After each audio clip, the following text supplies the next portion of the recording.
नमस्कार मित्रों, अब यहाँ से हम इतिहास के उस मोड़ पर आ गए हैं जहाँ से हमें शासक वर्ग के बारे में पढ़ना पड़ेगा।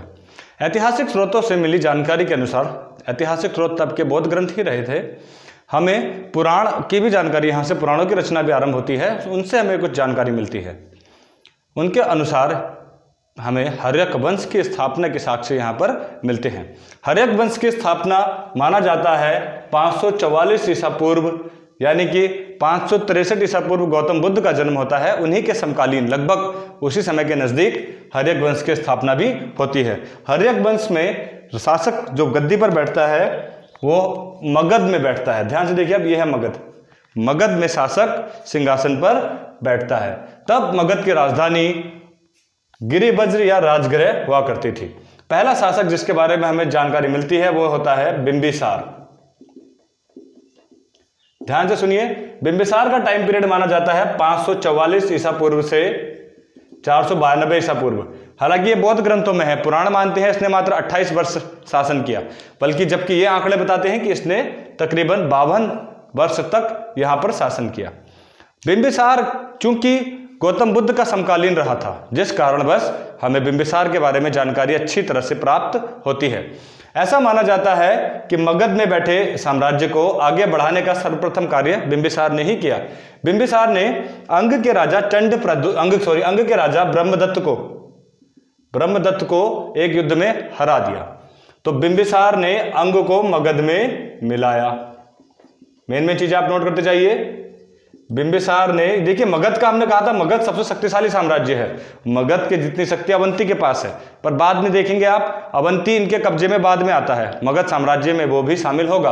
पहला कार्य यहाँ पर हो गया है, बिंबिसार ने मगध अंग को मगध में मिला दिया। अब अंग का अस्तित्व यहाँ पर समाप्त हो जाता है, वो मगध का एक हिस्सा बन जाता है। मगध की पहली बढ़त यहाँ पर आपको नजर आती है बनती हुई। ये कार्य किया गया बिंबिसार के द्वारा। चलिए, मगध का विस्तार आप देख ही रहे हैं। बिंबिसार के बाद बिंबिसार का दूसरा कार्य देखिए, क्योंकि ये शुरुआत में जैन धर्म का अनुयायी था और जीवन के अंतिम समय में ये बौद्ध धर्म का अनुयायी बनता है। इसके काल में गौतम बुद्ध को, जब वो मगध आते हैं, गौतम बुद्ध को एक बीमारी हो जाती है। ठीक, चलिए मैं आपको बताता हूं इसके बारे में डिस्कस। इसको पांडुरोग होता है, बिंबिसार को पांडुरोग होता है। पांडुरोग होता है जिस कारणवश पांडुरोग का इलाज अवंती के राजकुमार, अवंती का जो राजा था चंडप्रद्योत, अवंती के राजकुमार चंडप्रद्योत का एक राजवैद्य था। मैं आपको बता देता हूं क्या होता है। ये राजा था मगध का चंडप्रद्योत को पांडुरोग होता है। तो इसका राजवैद्य जीवक, जो उसका इलाज जानता है, जीवक, ये जीवक को अवंती के राजा चंडप्रद्योत के इलाज के लिए भेजता है, जिससे क्या होता है कि अवंती के साथ जो दुश्मनी थी वो कुछ समय के लिए समाप्त हो जाती है। बिंबिसार की जीवक को भेजता है ये चंडप्रद्योत के इलाज के लिए। वहीं एक बात और मैं आपको बताऊं कि कौशल में प्रचार कर रहे गौतम बुद्ध को भी एक बीमारी होती है। गौतम बुद्ध, इसका बिंबिसार का जिक्र हमें तभी मिलता है क्योंकि गौतम बुद्ध के समकालीन रहा था। आगे के राजकुमारों के बारे में उतनी जानकारी आपको नजर नहीं आएगी जितना इनके बारे में नजर आएगी बिंबिसार के। गौतम बुद्ध जब बीमार पड़ते हैं तब भी जीवक को भेजा जाता है गौतम बुद्ध के इलाज के लिए कौशल में। गौतम बुद्ध के इलाज के लिए कौशल में मगध के राजा जीवक को वहां पर भेज देते हैं। तो जीवक इसका राजवैद्य था, यह भी इंपॉर्टेंट है, ये पूछा जाता है। बिंबिसार का जीवक राजवैद्य था, कई बार पूछा जाता है। तीसरा, इसने वैवाहिक संबंधों के माध्यम से अपने राज्य का विस्तार किया। वैवाहिक संबंध मतलब राजकुमारियों से शादी करके। देखिए कैसे शादी किया इसने। पहली शादी मद्र की राजकुमारी क्षेम के साथ। मद्र पंजाब को बोला जाता था तब, हालांकि मैंने आपको कहा था कि महाजनपद रहा होगा, लेकिन अंगुत्तर निकाय में इसका जिक्र नहीं है। तो मद्र के राजा राजकुमारी क्षेम से ये शादी करता है और वैवाहिक संबंधों के माध्यम से अपने राज्य के विस्तार की नीति अपनाता है। दूसरी शादी ये करता है वैशाली, वैशाली में एक जगह पड़ती है लिच्छवी राजकुमारी। वैशाली में एक जगह पड़ती है लिच्छवी, वहां चेतक की रानी चेलना से शादी करता है। चेतक की रानी चेलन्ना से शादी करता है, यानी कि वज्जी में लिच्छवी राजकुमारी से ये शादी करता है। दूसरी शादी इसकी यहां पर होती है, यानी कि राज्यों से ये वैवाहिक संबंध स्थापित करने का प्रयास करता है। तीसरी शादी करता है कौशल के राजकुमार प्रसेनजित की बहन महाकौशला से। महाकोसला से कौशल में। ये 3 शादियां इसके इतिहास में हमें मिलती हैं, जिसके माध्यम से अपने राज्य का विस्तार करने की ये योजना बनाता है बिंबिसार। बिंबिसार के 3 प्रमुख आप देख रहे हैं। अंग को इसने मगध में मिलाया, जीवक इसका राजवैद्य था जिसके लिए इसने चंड प्रद्योत का इलाज किया और गौतम बुद्ध का इलाज किया। 3 राज्य मद्र, चेतक और कौशला की राजकुमारियों से इसने शादी की। ये इसका राज्य विस्तार की नीति थी। इसकी मृत्यु इसी का पुत्र 492 ईसा पूर्व अजात शत्रु कर देता है। बिंबिसार का एक और नाम था श्रेणिक के नाम से भी इसको हम जानते हैं। परीक्षा में अगर पूछा जाए श्रेणिक, इसका उपनाम भी था श्रेणिक, और इसकी मृत्यु इसी का पुत्र करता है। इस वंश को हम, हर्यक वंश को हम पितृहंता वंश भी बोलते हैं, क्योंकि यहां पर राजा की हत्या उसी का पुत्र करता है। पितृहंता वंश, हर्यक वंश। अब देख रहे हैं आप, बिंबिसार की हत्या किसने की? बिंबिसार की हत्या उसी के पुत्र अजात शत्रु द्वारा 492 ईसा पूर्व में कर दी जाती है। अब नया राजा गद्दी पर बैठेगा, उसका नाम है अजात शत्रु। चलिए अब हम बात करते हैं अजात शत्रु की। अजात शत्रु को इतिहास में एक और नाम से जाना जाता है, वो नाम है कुड़िक। कुड़िक के नाम से भी अजात शत्रु को ही जाना जाता है। अब देखते हैं सबसे पहले इसके राज्य विस्तार की नीति। राज्य विस्तार की नीति के अंतर्गत सबसे पहले तो ये काशी को मगध में मिलाता है। देखिए काशी कहां पर है, काशी को मगध में मिला दिया गया। देखिए मगध का विस्तार और बढ़ गया, काशी का अस्तित्व भी यहां पर समाप्त कर दिया गया। काशी को मिलाता है, सबसे पहला काम इसका, काशी को मगध में मिलाया। सिर्फ काशी ही नहीं, बज्जी का महासंघ, बज्जी उस दौर का आपको पता है ना, लोकतांत्रिक साम्राज्य था, इसलिए मैं बज्जी शब्द का इस्तेमाल नहीं कर रहा हूं, बज्जी का संघ। तो बज्जी के संघ को यह पराजित नहीं कर पाता मगध। अवंती से तो कई बार हार चुके हैं, लेकिन अब देखिए अवंती से मित्रता स्थापित हुई थी, जितनों से पिताजी ने मित्रता स्थापित की थी ये उतनों से दुश्मनी ले लेता है। अब आप देख रहे हैं ना, ये कौशल को भी नहीं छोड़ता, कौशल को भी मगध में मिलाएगा अपने जीवन के अंतिम काल में। शुरुआत में देखिए आप, बज्जी जिसके साथ संबंध स्थापित हुए थे लिच्छवी राजकुमारी चेलन्ना से शादी करके, इसकी मां थी वो, फिर भी देखिए आप क्या करता है, बज्जी के महासंघ पर ये हमला बोल देता है और ये हार जाता है। उसके बाद ये बज्जी के संघ को हराने के लिए 2 हथियारों का प्रयोग करता है, 2 हथियारों का प्रयोग करता है। कौन से थे वो हथियार? रथ मूसल, पत्थर के थे ये, रथ मूसल और महाशिला कंटक। ये कुड़िक की बात हो रही है, अजात शत्रु की। रथ मूसल और महाशिला कंटक नाम के हथियार, ये पत्थर के हथियार ये बनाता है।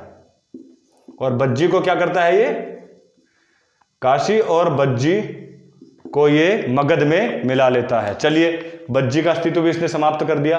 ये इतना बड़ा साम्राज्य अब ऊपर तक ये फैल गया।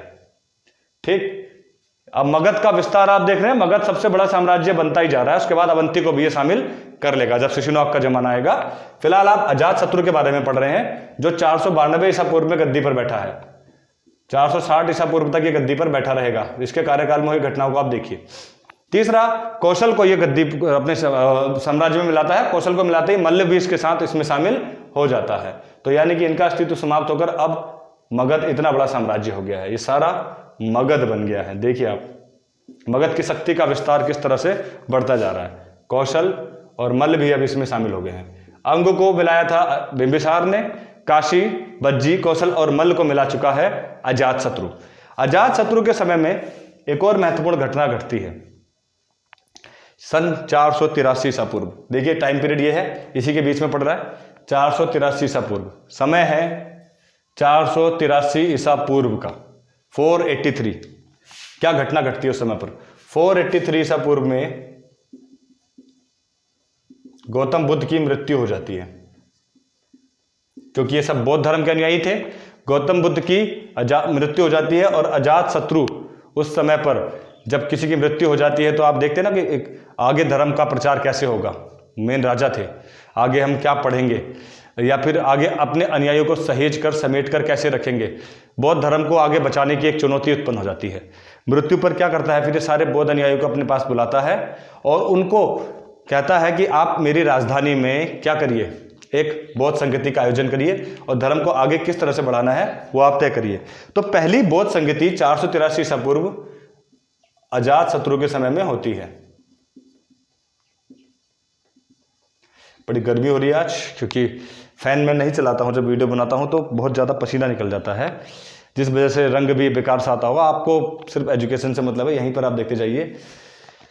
हाँ, क्योंकि गर्मी बहुत तेज़ है, दोपहर के करीब 1 बजे का समय है और बिल्कुल लाइट नहीं है, पूरा कमरा तपा हुआ है। आप बैठे हैं अगर शांति से ठंडी हवा में तो नोट भी करते जाइए। प्रथम बौद्ध संगति 483 ईसा पूर्व में होती है। देखिए आप, 483 ईसा पूर्व प्रथम बौद्ध संगति, इसके अध्यक्षता करते हैं महाकश्यप। कौन करते हैं? महाकश्यप, ठीक, क्योंकि गौतम बुद्ध की मृत्यु हो गई है। अब आगे धर्म को बचाने के लिए योजना बनती है कि उनके नाम से 2 ग्रंथ बनाए जाते हैं। जो उनके नियमों पर चलेगा वो जाएगा सुत्त पिटक में, जो आम जीवन भी जिएगा आदर्शों पर चलेगा, और दूसरा बनता है विनय पिटक, जो गौतम बुद्ध के ही जीवन शैली को जिएगा। इसके बारे में मैं आपको एक और वीडियो बनाऊंगा। कुल मिलाकर ये 2 ग्रंथ बनाए गए कि अब आगे बौद्ध धर्म इन्हीं के आधार पर आगे बढ़ेगा, ताकि लोग भ्रमित ना हो। और ये अजात शत्रु इस बौद्ध संगति को अपने क्षेत्र में करवाता है। कई बार परीक्षा में महत्वपूर्ण सवाल के तौर पर ये पूछा जाता है, द्वितीय बौद्ध संगति कब हुई? 483 ईसा पूर्व। क्यों हुई?